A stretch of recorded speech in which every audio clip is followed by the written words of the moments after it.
It was just one summer. One deadly mistake. And they thought they could bury it, forget it. But some secrets don't stay buried. Now, 1 year later, they're being hunted. One by one. By someone who knows exactly what they did. And he's not looking for forgiveness. He's looking for revenge. The summer's not over, until the last scream fades. Welcome to the scariest story you'll hear tonight. Make sure you're alone. Lights off. And hit that subscribe button if you survive until the end. The stars that night didn't shine like they usually did in East Harbor. They hung dull and distant over the Atlantic coast, veiled by a heavy mist rolling in like a warning no one could hear. The air was thick with summer, salt water, sweat, alcohol, and the sickly sweet burn of teenage freedom.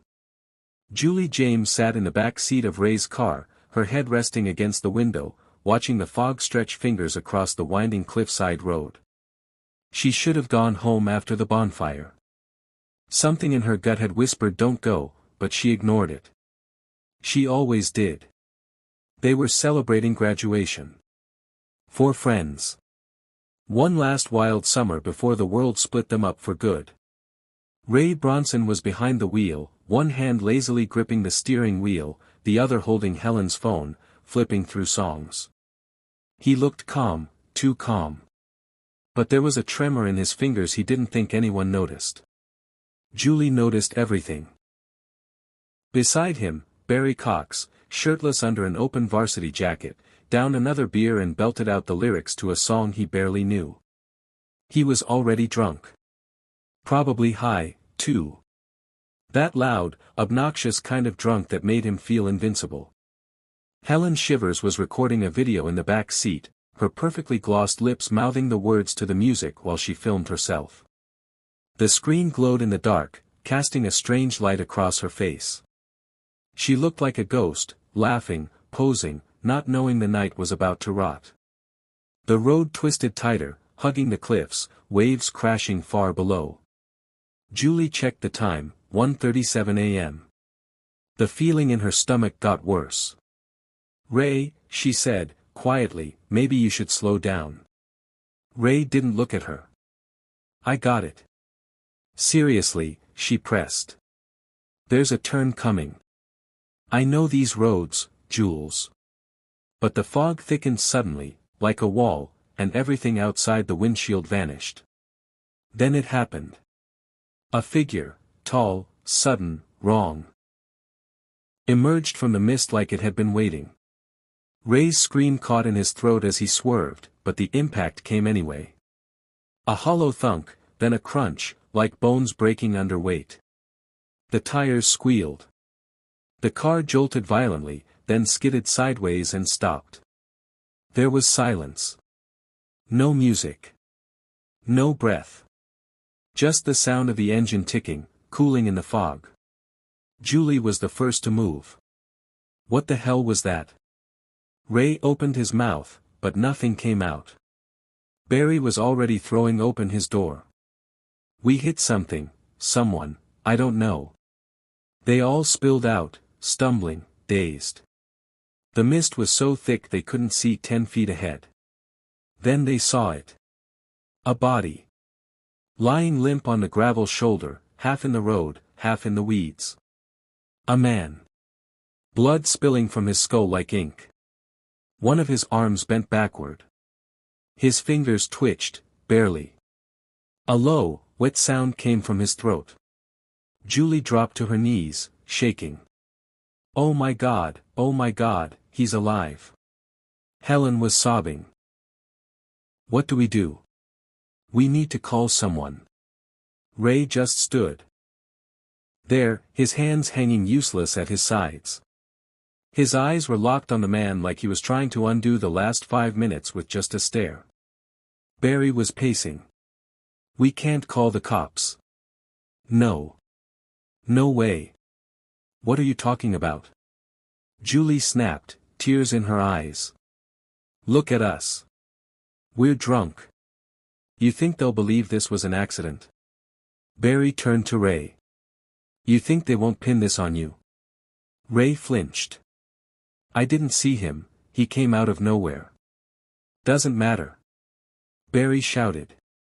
Your car. Your hands on the wheel. You go down.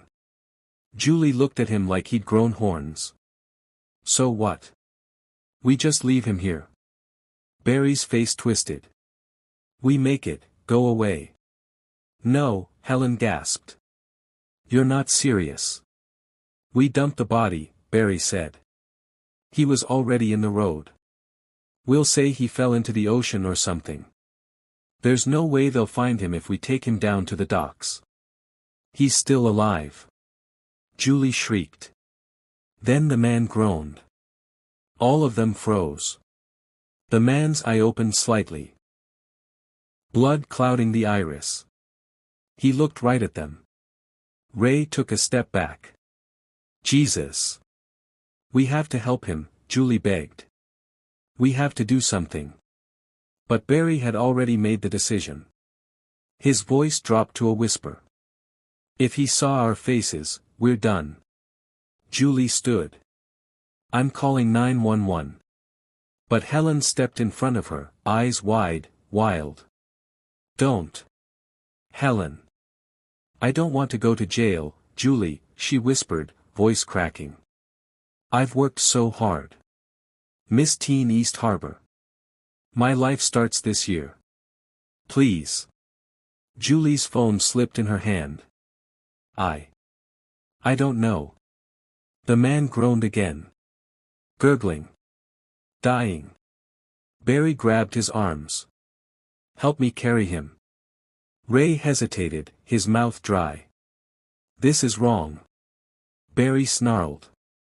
It's already wrong. Reluctantly, Ray grabbed the legs.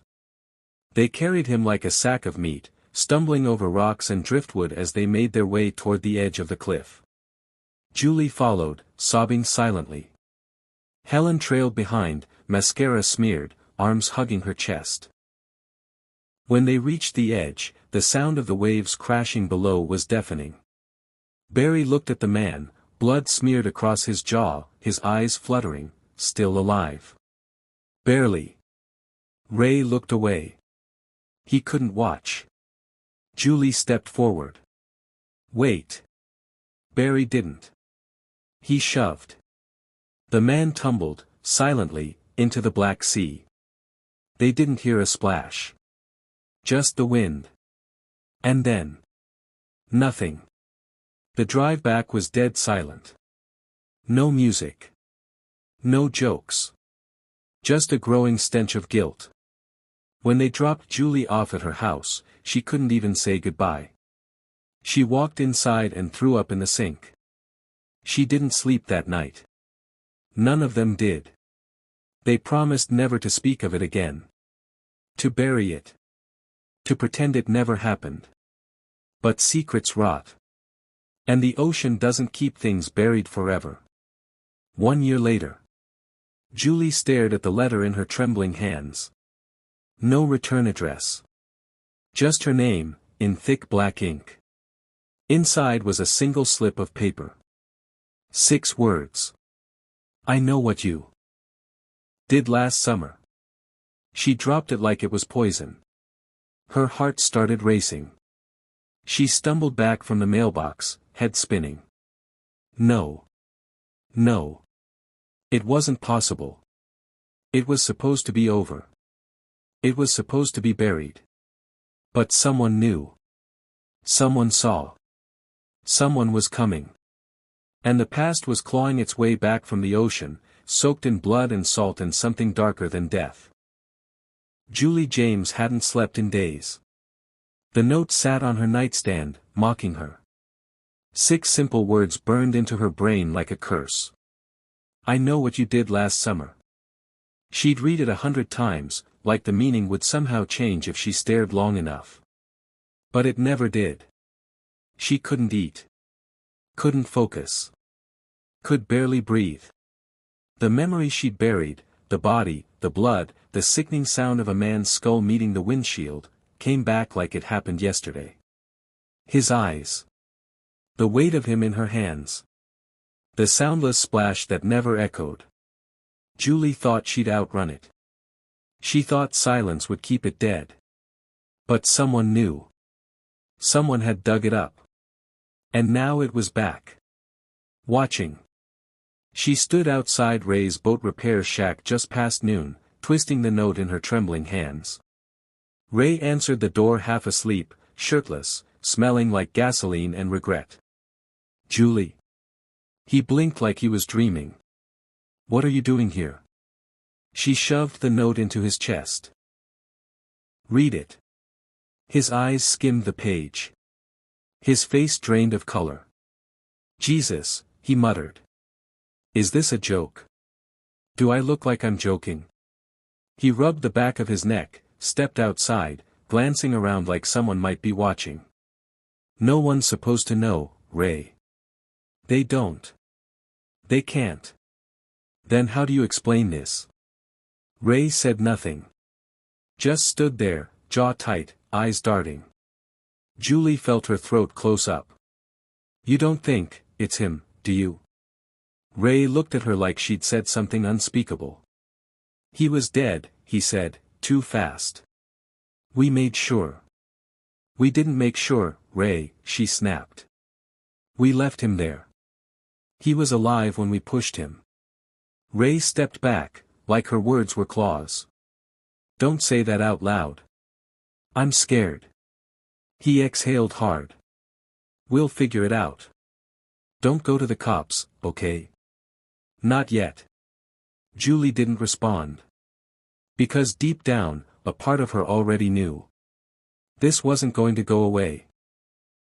Helen Shivers found her note tucked inside a tube of lip gloss at her vanity. She almost missed it. Almost. But when she uncapped the lid, the note popped out like a demon in a dollhouse. Scrawled in crude black ink, smeared as though written in a hurry.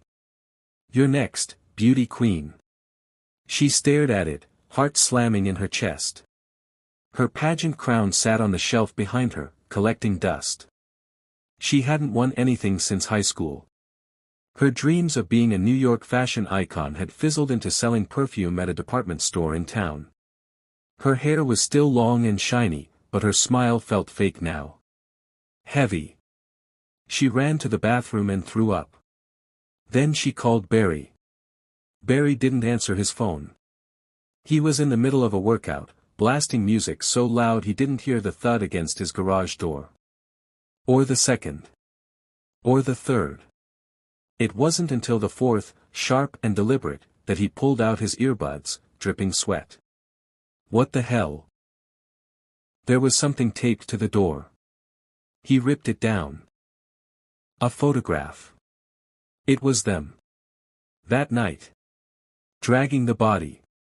Grainy, distorted, taken from a distance. But real. And on the back, in all caps red ink. I saw what you did. He turned cold. The kind of cold that crawls under the skin and won't leave. He ripped the photo in half, then again, until the pieces floated to the floor like ash. He didn't even realize he was shaking until he dropped his phone trying to call Helen. They met at the old pier just after sunset. Julie, Ray, Helen, and Barry. The gang. The murderers. The liars. The damned. No one smiled. No one laughed. No jokes. Just four people bound together by a single horrific mistake, and the growing fear that it was about to swallow them whole. Julie crossed her arms. Whoever this is, they know everything. No one knows, Barry hissed. It's a prank. Someone messing with us. Maybe someone from school. We were alone that night, Helen whispered. No one saw us. You sure about that? Julie shot back.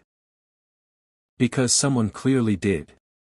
Ray stayed silent, his hands stuffed in his jacket pockets, staring at the dark ocean.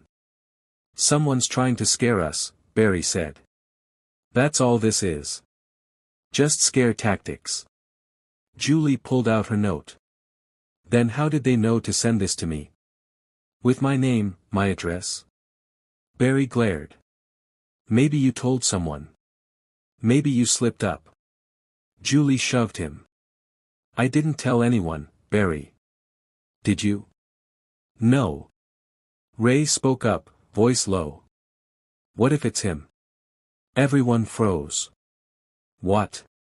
Barry said, barely audible. Ray's voice dropped further. The guy. The one we hit. What if he didn't die? No, Barry said. We dumped him in the ocean, man.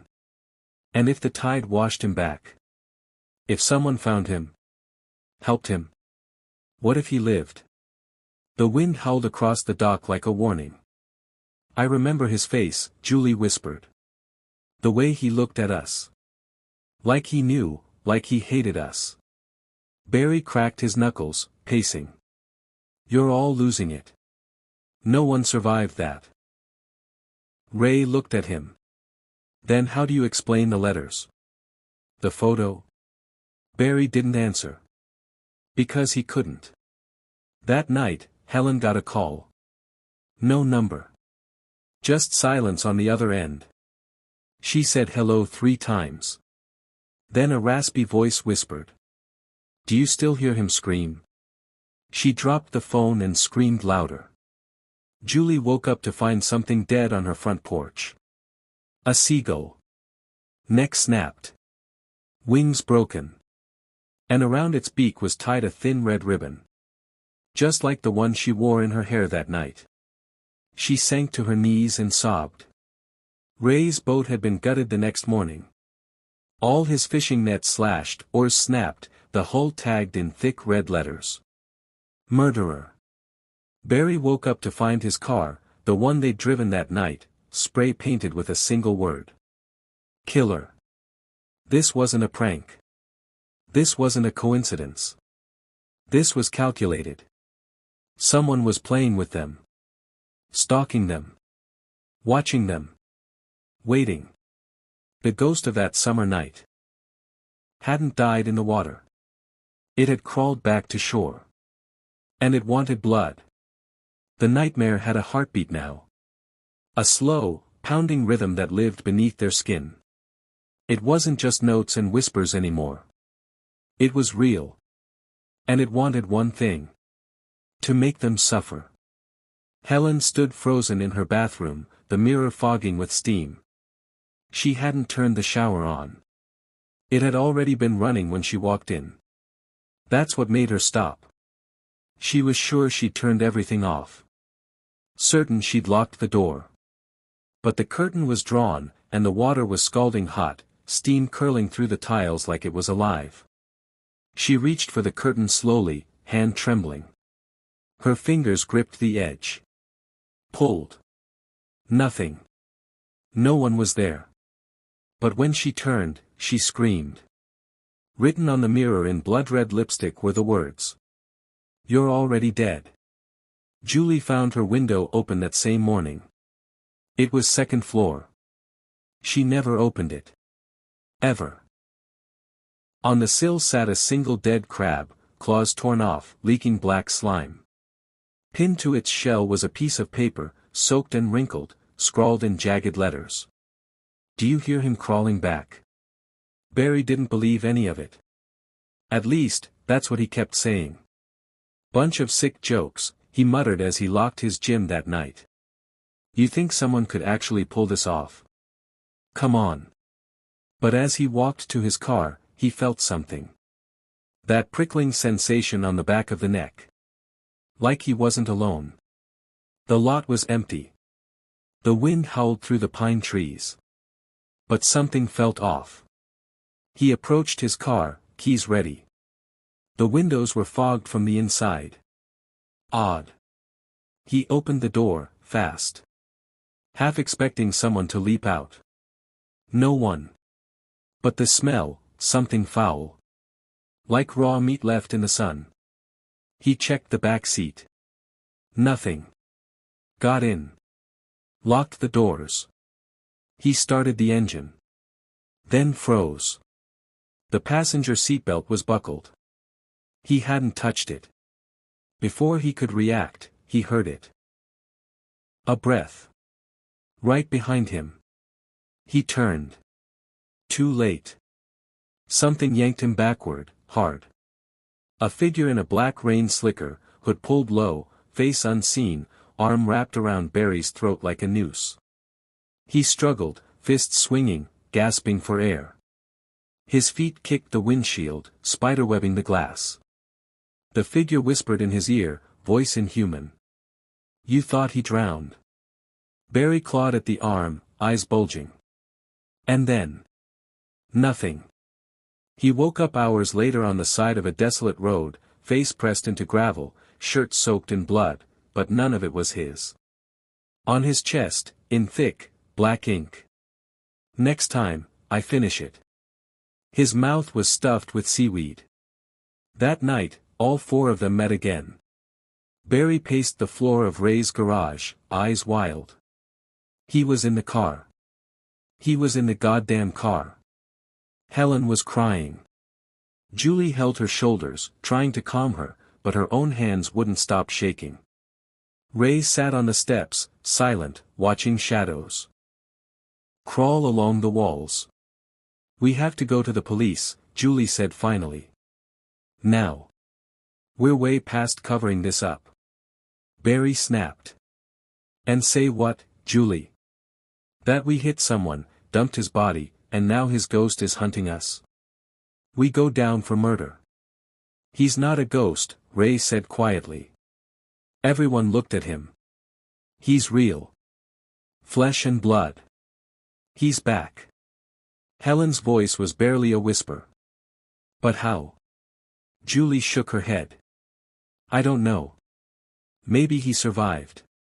Maybe someone found him. Maybe he remembers what we did." "No," Barry growled. "He should be dead. We made sure." Ray stood. "No, you made sure. We just followed." That silenced the room. Julie felt her eyes burn. "So what do we do?" Ray looked at her. Then at the others.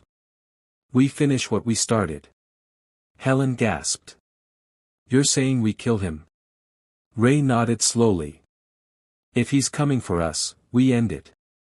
Barry cracked his knuckles. "Let him come. I'll put him down myself this time." Julie turned away, disgusted. "You people are monsters." "No," Ray said. "We became monsters that night. This is just the aftermath." Helen went home alone. The hallway lights flickered as she unlocked her door.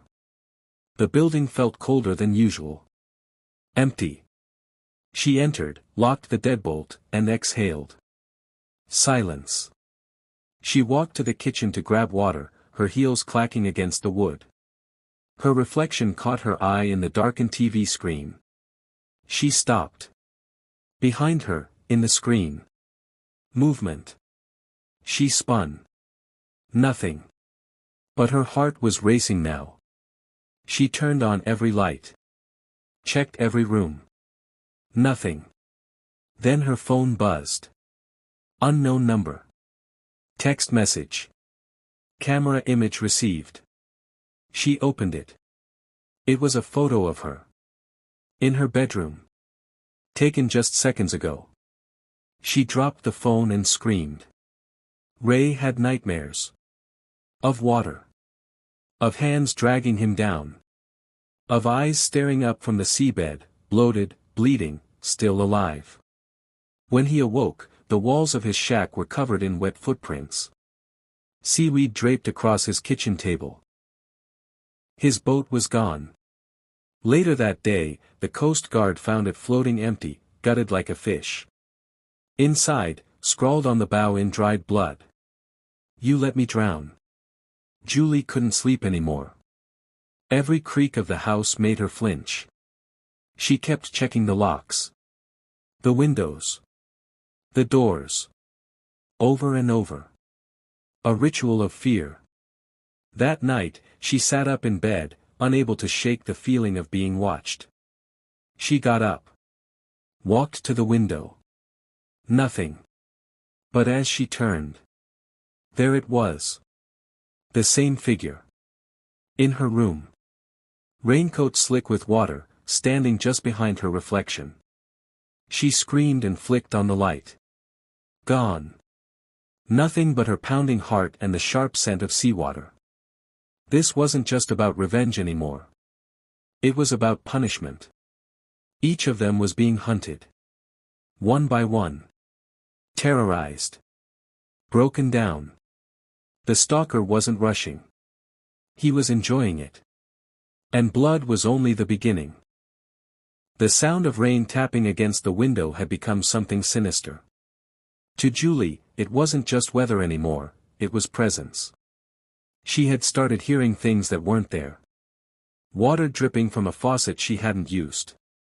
Footsteps upstairs when she was home alone. Her reflection staring back at her longer than it should have. The line between paranoia and reality had blurred. And she wasn't the only one unraveling. Barry couldn't stop checking over his shoulder. He carried a baseball bat in his truck, a knife in his jacket, and a loaded pistol under his bed. And still, he didn't feel safe. Everywhere he went, he felt watched, a pair of unseen eyes sliding over his skin like a blade. His gym clients noticed his twitching. His erratic behavior. His short temper. But Barry didn't care. The stalker had already been inside his car once. What was stopping him from stepping further into their lives? And then came the story on the news. A local fisherman had gone missing. They found his body tangled in a lobster cage off the docks. His torso torn open like a gutted animal. His face, unrecognizable. His hands were tied behind his back with fishing line, flesh cut to the bone. The killer had left one thing untouched. A note. Wrapped in plastic, tucked into the corpse's mouth. 5 words. I'm warming up for you. Julie threw up when she saw the headline. Ray went silent. Helen stopped answering her phone. Barry laughed out loud. But it wasn't joy. It was madness. Helen's final walk. The night was supposed to be routine. She had a late shift at the store and walked to her apartment downtown. She clutched her umbrella in the pouring rain, stilettos clacking on wet pavement. Her eyes darted from shadow to shadow. She could feel it. Tonight was different. She passed an alleyway and froze. There it was again. The silhouette. Tall. Still. Wearing that rain slicker. He didn't move. Didn't speak. Just stood at the mouth of the alley, staring. Helen ran. She didn't look back. She burst into her apartment, slammed the door shut, locked every deadbolt she had. Her breath came fast. Her hands shook as she reached for her phone. No signal. No Wi-Fi. The lights flickered. A knock. Soft. Once. Twice. She crept to the peephole. No one was there. Then she turned around, and screamed. He was inside. In her hallway. Silent. Soaked from the rain. In his gloved right hand, he held it. A massive, rusted fishing hook. Helen backed into the living room. Please. The man didn't speak. He just walked. Slowly. Deliberately. Like he had all the time in the world. She threw a lamp. It shattered. He didn't flinch.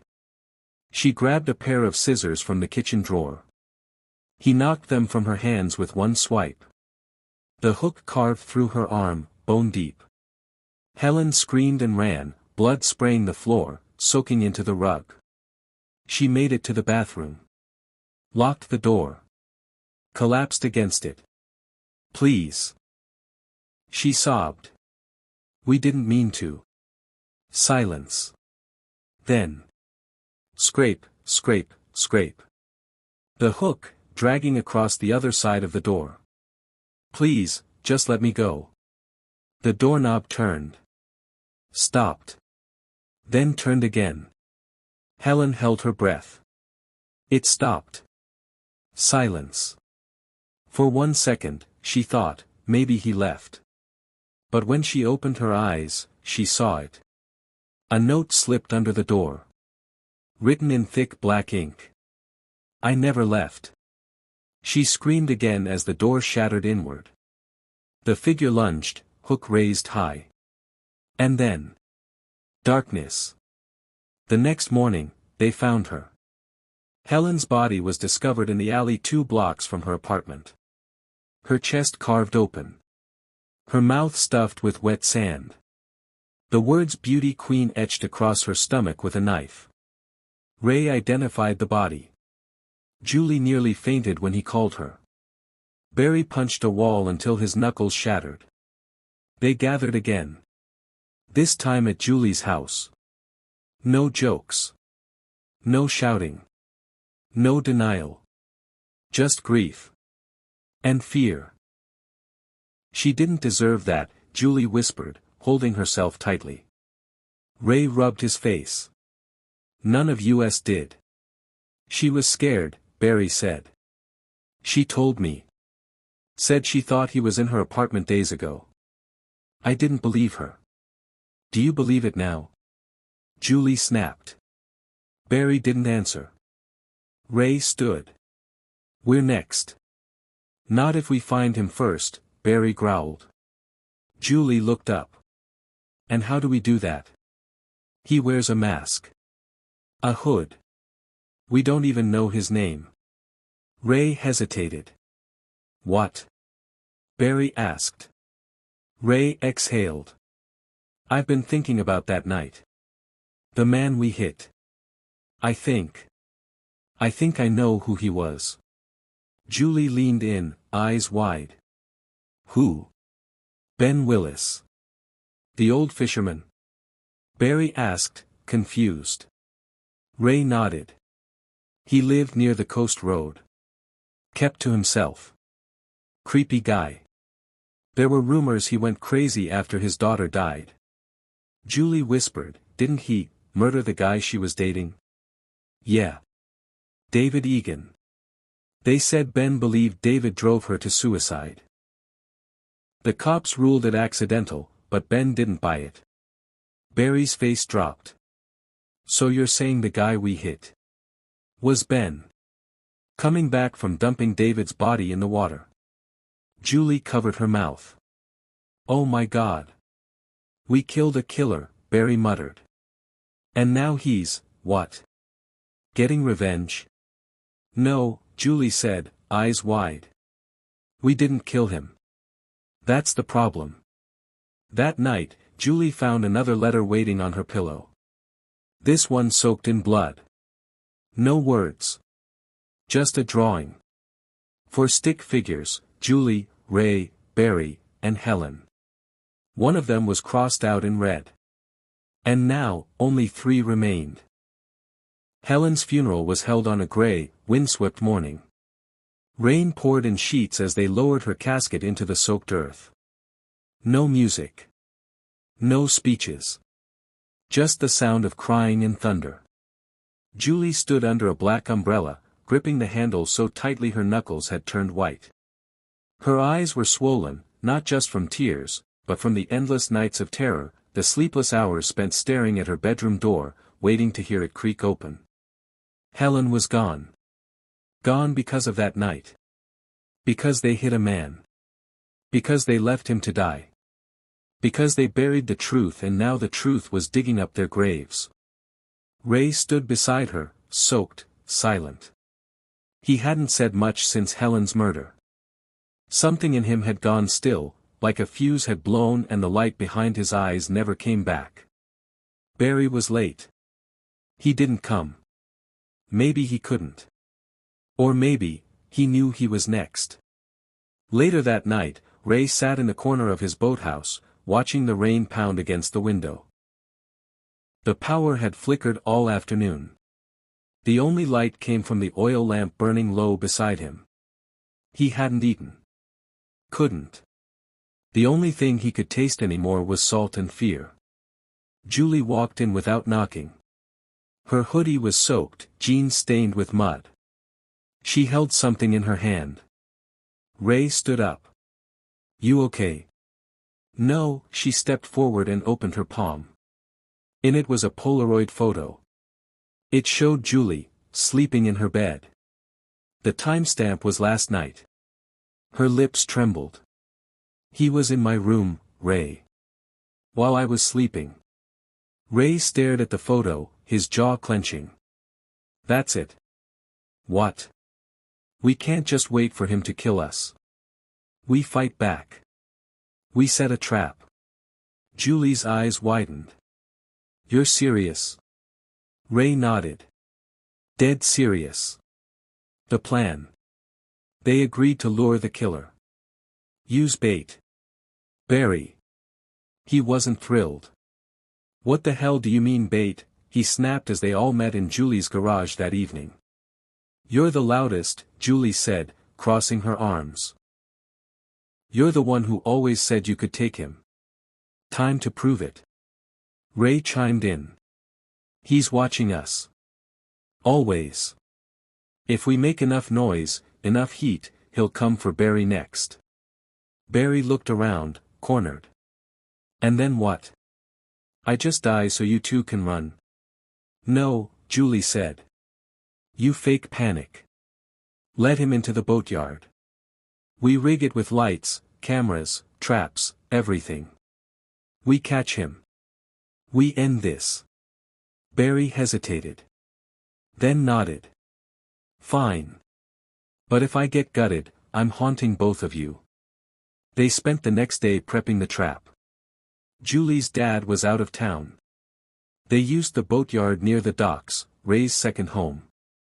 He knew every wire, every creaking plank, every tool and trap. They strung up floodlights. Mounted an old marine camera to the rafters. Hung noise sensors and alarms. They even left a fake trail of footprints in the mud, leading straight to a corner of the shed. A trapdoor beneath it was left just wide enough to fall through. If he took the bait. If. That night, Barry stood in the middle of the dock with a flashlight, yelling into the darkness. "I know what I did." His voice echoed through the misty air, bouncing off the warehouses. "I killed you, Ben. I left you to die." Julie crouched behind a crate, watching through the night vision camera feed. Ray sat beside her, hand tight on a wrench. Barry kept screaming. "Come get me, you wet-faced psycho." Then silence. Even the crickets stopped. Ray looked up. "He's coming." Julie's breath caught in her throat. And then. A light flickered in the distance. Then another. Then the alarms shrieked. Motion detected. Julie's camera picked up movement. A figure.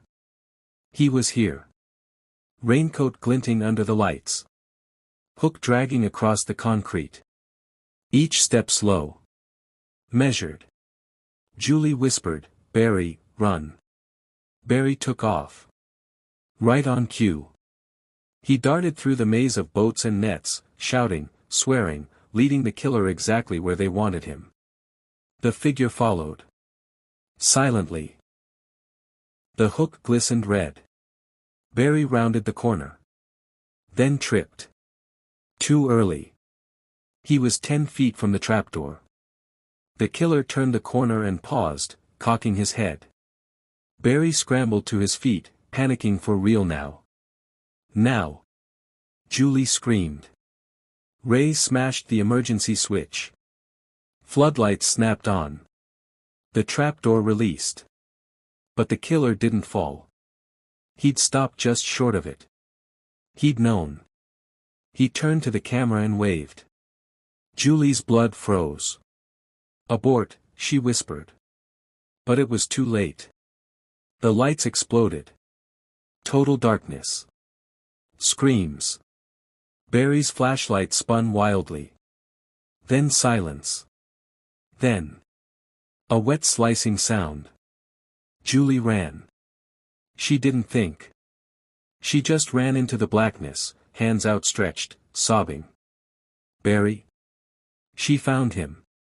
Lying in the mud. Still alive. His shoulder was torn open, bleeding badly. But he was breathing. He's gone, Barry croaked. He just vanished.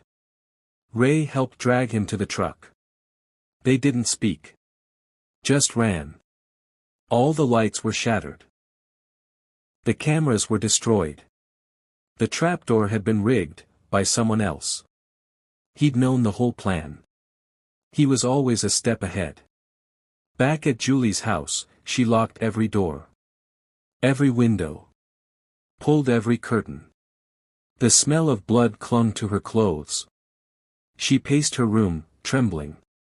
Then something caught her eye. A shadow behind the curtain. She yanked it open. Nothing. But on the windowpane, drawn in the condensation. A hook. Just a curved symbol. Dripping. She stumbled back, clutching her mouth to stop from screaming. Meanwhile, Ray checked the cameras again, trying to recover footage. Only one clip had survived the destruction. It showed the killer's hand. Just a frame. A gloved hand placing something on a post. Ray found it the next morning. Taped near the docks. A plastic bag. Inside, a wet, rusted hook. And a torn piece of Helen's dress. With the words. You don't get to win. They had tried to fight. They had tried to trap him. But it wasn't a game anymore. It was a hunt. And the predator had no intention of losing. The sea was angry that night. Waves slammed into the shore like fists. The air smelled of salt and blood, thick with something ancient and violent. A storm had rolled in from the north, and it was no ordinary summer squall, it felt like the earth itself was grieving. Julie stood at the edge of the docks, soaked to the bone, holding her phone in one trembling hand. On the screen was a text, received just minutes ago. Midnight. The place where you killed me. Come alone. No name. No number. Just that. She knew exactly where it meant. The curve of Highway 74, where the road dipped into darkness. Where headlights once caught the flash of a body. Where he had been left to rot. Julie wiped a tear from her cheek. She didn't even realize she was crying. Behind her, Ray stepped out of the boathouse. You're not going alone, he said. I have to. No, you don't. His voice was sharp, more desperate than angry. You don't owe him anything. Julie turned, eyes hollow. He's not going to stop. Not until we're all dead. Barry barely made it out last night. Helen didn't. If this is what he wants, then I'll give it to him. Ray looked like he might protest, but something in Julie's face told him it was already decided. He nodded once. Then I'm following you. Midnight. The road was silent. No cars. No wind. No movement. Only the storm pressing in from above like a godless weight. Julie parked on the shoulder and stepped out. She stood at the edge of the road, staring at the spot. Even after a year, she could still see it. The thud. The blood. The way his body rolled across the pavement like a ragdoll. She had screamed. Ray had yelled. Barry had panicked. Helen had cried. And then. They left him there. But someone, something, had survived. A soft, wet dragging sound broke the silence. Julie turned slowly. He was there. Standing in the headlights, soaked in black, his long raincoat clinging to him like skin. The hook shimmered. His face was still obscured by the shadow of his hood, but this time, he didn't hide. He stepped into the light. Julie's knees buckled. Ben. It was him. Ben Willis. But not quite. The man who stood before her wasn't the man they'd hit that night. That man was already broken. Dying. Human. This thing. It was worse. Ben's skin was a patchwork of rot and scars. His left eye hung low in its socket, clouded white. Seaweed stuck to his cheek. Barnacles dotted his arms. He looked like a man dragged from the bottom of the ocean and brought back wrong. "You left me to drown," he rasped. His voice sounded like gurgling water. Julie trembled. "We thought you were dead. You wished I was dead." He raised the hook. "But I didn't die. I clawed my way out of that tide. You ran, and I followed. And I waited." Julie took a step back, heart pounding. "You killed Helen," she said. He nodded. "Once." She begged. "So did the others. I watched all of you live your little lives while I choked on salt and worms. Why didn't you go to the police?" Ben smiled, a terrifying, decayed smile. "Justice is for the living. I'm not interested in justice. I want punishment." Suddenly, a second pair of headlights lit up the road. Ray's truck. He stepped out, holding a flare gun. "Get away from her." Ben didn't move. Ray fired. The flare struck Ben in the chest, and sputtered out. Steam hissed off his coat. He just laughed. "Fire can't hurt me anymore, Ray. Nothing can. Not since the ocean took me and gave me back." Ray charged anyway, screaming. Ben swung his hook. The metal caught Ray across the arm, deep. He fell, clutching the wound, screaming. Julie screamed too. Ben grabbed her by the throat. "You thought you could cheat death," he whispered. "But death remembers." Julie struggled. Her hand hit something in Ray's truck bed. A tire iron. She grabbed it and swung. It connected with Ben's jaw, sending teeth flying. He stumbled. Julie didn't wait. She ran. Back toward the cliff. Toward the edge. Ben followed, staggering, leaking seawater and bile. Julie reached the cliff. Waves roared below like hungry mouths. She turned. He was there. "Do it," she said. "Kill me." Ben raised the hook. Paused. "You're not scared enough yet," he said. And then he vanished into the dark. Just like that. Gone. The aftermath. Ray survived. Barely. Julie sat by his hospital bed, eyes empty. "I saw his face," she whispered. Ray looked at her. "It was him." "Yes. But it wasn't. He's not human anymore." Ray didn't argue. They both knew it was true. "He's going to come back," Julie said. "I know. What do we do?" Ray's lips trembled. "We kill him before he kills us." Julie nodded. For the first time in days, something sparked behind her eyes. Resolve. One last twist. Back at the docks, Barry was alone in his apartment, arm in a sling, watching the storm outside. He poured a drink. His phone buzzed. A video file. No sender. He opened it. The screen showed him, Barry, standing at Helen's funeral. Only the camera angle was from the trees behind the cemetery. Then it cut to footage of Barry asleep in his bed. Then. Footage of Barry looking into the mirror, this morning. From inside the mirror. Barry dropped the phone. And from his closet, behind him. A wet creak. He turned. The closet door slowly opened. Revealing nothing but shadows. But from within, a whisper rose. "You're next." Barry didn't even have time to scream. The summer air was thick with decay. The kind of heat that stuck to your skin like something dead, something rotting. The skies over Southport were stained red-orange, like a wound trying to scab. The town was quiet, but not peaceful. It was the silence of things hiding. Of people locking their doors. Of something evil crawling just under the surface. Julie stood at Helen's grave, eyes hollow.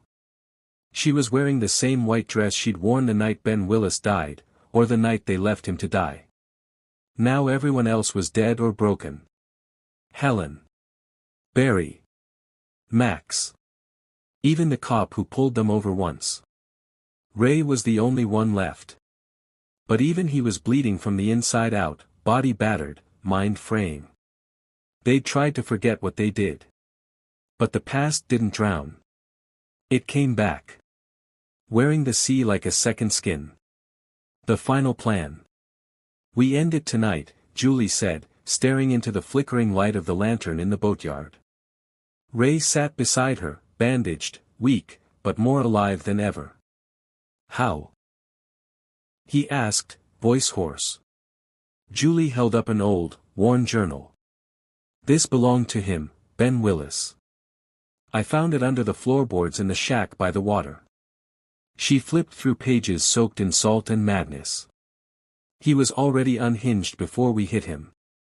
His daughter died in a boating accident. Her body was never found. After that, he started talking about her ghost. About the sea calling to him. About how the tide can give things back if you sacrifice enough pain. Ray stared, his face pale. Julie continued. He believes he came back because the ocean accepted his offering, and now he's not just a man anymore. He's part of something older. Something that feeds on guilt, fear, and blood. Ray's jaw clenched. So what? We can't kill the ocean. No, Julie said, eyes burning. But we can kill what crawled out of it. Midnight again. Julie stood at the same stretch of road where they'd hit him last summer. Same cracked asphalt. Same rusted mile marker. Only this time, she wasn't crying. She was bait. She'd drawn a salt circle on the ground. Buried a flare gun in the dirt. Rigged the surrounding trees with tripwires and floodlights. Her heart thudded like a war drum. Her palms were damp. But her face was stone. She whispered into the wind, "Come out. Let's end this." And like a nightmare obeying its name, he stepped from the shadows. Ben Willis. His raincoat clung to his bloated frame. His skin, what was left of it, was crawling with flies. His face was more waterlogged than before, jaw swinging loose, hook gleaming under the moonlight. "You called, little girl," he gurgled. "I want to make a deal," Julie said, voice steady. Ben chuckled. "You want to bargain? You left me in the dark to rot. There's no bargaining with rot." She took a step forward. "You said the sea gave you back. You're not the only one it talks to." He flinched. Julie smiled coldly. "I read your book. The sea wants more. And I'm offering you me. No more running. No more games. But in exchange, Ray walks free." Ben was silent. Then, a slow nod. "Deal." He raised his hook. Julie closed her eyes. But the moment he lunged, Ray tackled him from the side, slamming a flare gun point blank into his chest. The flare exploded. Ben screamed. But it wasn't just pain, it was rage, betrayal, howling beyond human. His coat ignited. Steam hissed off his skin. He flailed, knocking Ray to the ground. Julie grabbed the second flare. "This is for Helen." She jammed it into his mouth and pulled the trigger. The flare detonated. Ben's head burst in a plume of red smoke and seawater. His body dropped, twitching, steaming. Then it began to dissolve. Into seaweed. Bone. Crabs. Rotting fish. Salt. The man was gone. Only the ocean remained. 1 month later. Summer was still cruel in Southport. But the killings had stopped. Julie and Ray sat by the harbor, watching boats drift under the lazy sun. "We survived," Ray said. Julie didn't answer right away. "We survived, but we're not free." He turned to her. "What do you mean?" Julie opened her hand. In her palm was a tiny shell. Inside it, a shard of bone. "It was in my shoe when I got home," she whispered. Ray went pale. "I think, the sea didn't get what it wanted." Final scene. Somewhere in the deepest trench off the Carolina coast, a body stirred. It was no longer Ben Willis. It wasn't even a man. It was something older. Wetter. Hungry. Around it circled drowned girls. Shadowed fishermen. Corpses tangled in fishing nets. All watching. All waiting. Because summer comes every year. And this time, the ocean would take them all.